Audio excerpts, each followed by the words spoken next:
I don't care what anybody says.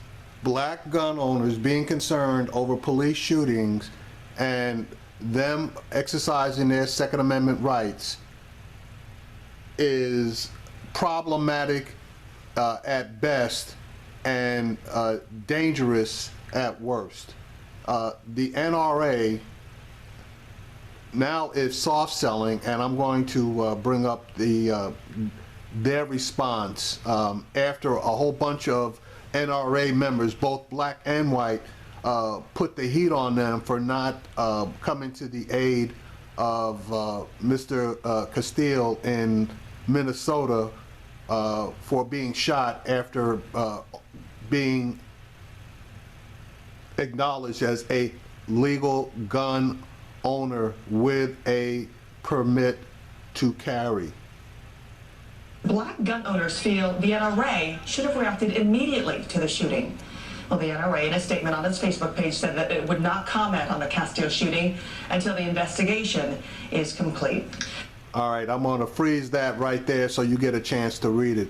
As the nation's largest and oldest civil rights organization, the NRA proudly supports the right of law-abiding Americans to carry firearms for defense of themselves and others regardless of race, religion, or sexual orientation. The reports from Minnesota are troubling and must be thoroughly investigated. In the meantime, it is important for the NRA not to comment while the investigation is ongoing. Rest assured, the NRA will have more to say once all the facts are known. Yeah, I'm going to hold my breath for that one. I want to bring in Philip Smith, the founder and president of the National African American Gun Association. Philip, I appreciate your being with me on this Sunday morning. First, your thoughts on this. Do you think that police officers see gun owners who are black differently than they see white gun owners? And is that different at all before what happened in Dallas and what happened after last week? Well, first of all, thanks for having me. I think for the most part there has been a difference from the perceptions of the police officers when looking at an African-American gun holder or someone who has a gun who's African-American. Hopefully that will change in the future based on how things have played out in Dallas and other places in the U.S., Minnesota and Louisiana. But there is a difference. And so when you say hopefully that will change in the future, what is your hope? What needs to happen for that change to take place? You know, if you had asked me this question right after the Dallas shootings, I would have given you a very grim and very sorrowful perspective, but I see some glimmer of hope.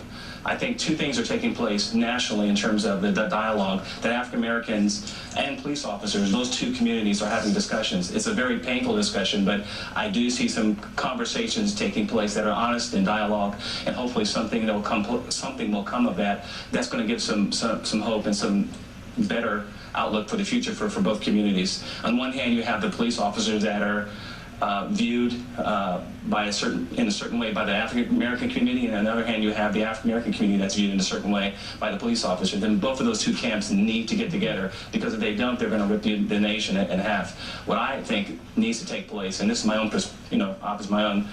perspective, is that police officers need to take a look at their house and in-house and say, you know what, we have 99% of our folks doing a great job. Our guys and gals go out there and protect and serve honorably.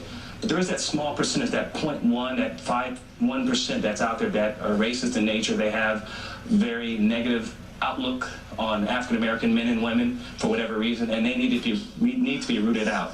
On the other hand, you have the African-American community, which needs to take a look in the mirror and say, you know, we have to stop making sweeping conversations or stereotypes of police officers.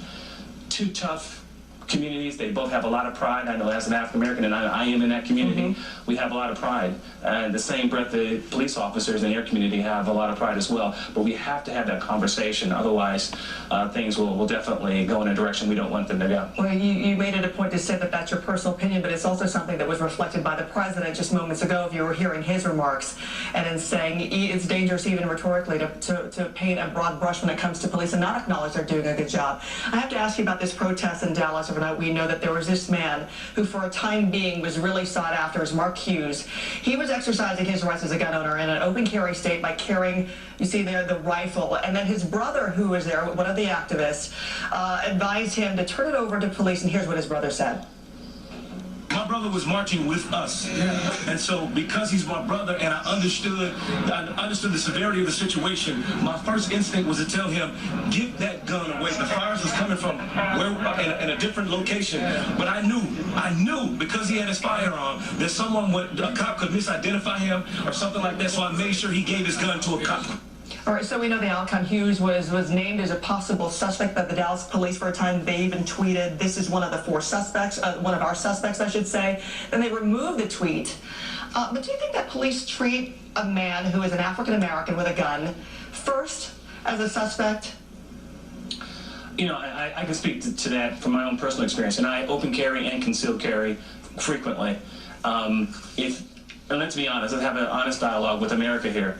If you're an African American and you are walking down the street and you're open carry and you are being viewed by the police or the social by society, there is a slight hesitation at times to take a second look at you, to be honest. Now, sometimes officers will approach you and kind of ask you a question or not, you know, how you doing? Do you have a right to carry that? Can I see your license? Sometimes they don't. It just depends. But there is a perception, unfortunately, based on the history of African Americans and their being treated a certain way in the U.S., that when they have a gun, there's an automatic negative connotation of black person, black male, gun. Those two things together typically is viewed negatively, unfortunately. Well, something that we've seen and what we've heard and talked about this week, as we've all seen for ourselves. Thank you so much. Philip. This brother is a damn diplomat, because I'm here to tell you, okay? It's not if they see a black man walking down the street with a long rifle slung, or in this state, we now have open carry. It's not if they're going to take a slight second look at you. The first time they see you, they're not taking their eyes off of you, and they're calling 911 and saying there's a, you can fill in the blank, walking down the street toting guns. And the next thing you know, you're going to be surrounded by cops. I mean, there's various videos on the internet of white guys walking down the block, walking around with a slung AR-15, and the cops rolling up on him, you know, asking him to come over, having a conversation, and everything being nice and, you know, pleasant and all of that, then letting him go on about his business. They had a black guy, and this was a test actually. They had a black guy walking up and down the street, the same street that the white guy was walking up and down, and the next thing you know, you got 3 cop cars that surround him, scream at him to get on the ground, etc., etc., etc. You know the drill. So for him to say a slight look, no, that's bullshit.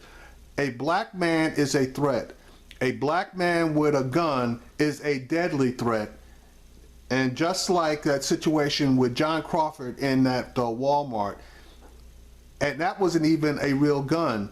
The cops came in, gave him no chance, fired down on him, and killed him. So I don't want to hear, something slight.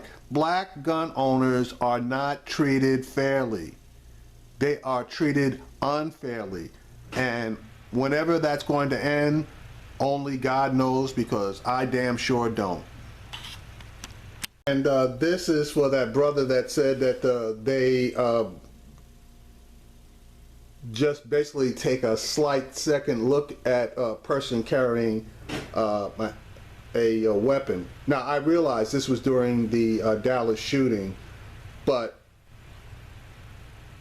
even after the gentleman in the video was cleared, the Dallas Police Department left his picture up on Facebook as a person that they were interested in, and people being what they are, they were able to find out where the guy lived and where his Facebook page was, and they started leaving like massive death threats. You also wrote an article, Jay, about Mark Hughes and his brother, Corey Hughes, his big brother. And this is the man who was falsely accused as being either a suspect or person of interest because he was carrying that rifle. while walking peacefully during the march. What's happened to him since then? He's really had a hard time, both Mark Hughes and his brother Corey.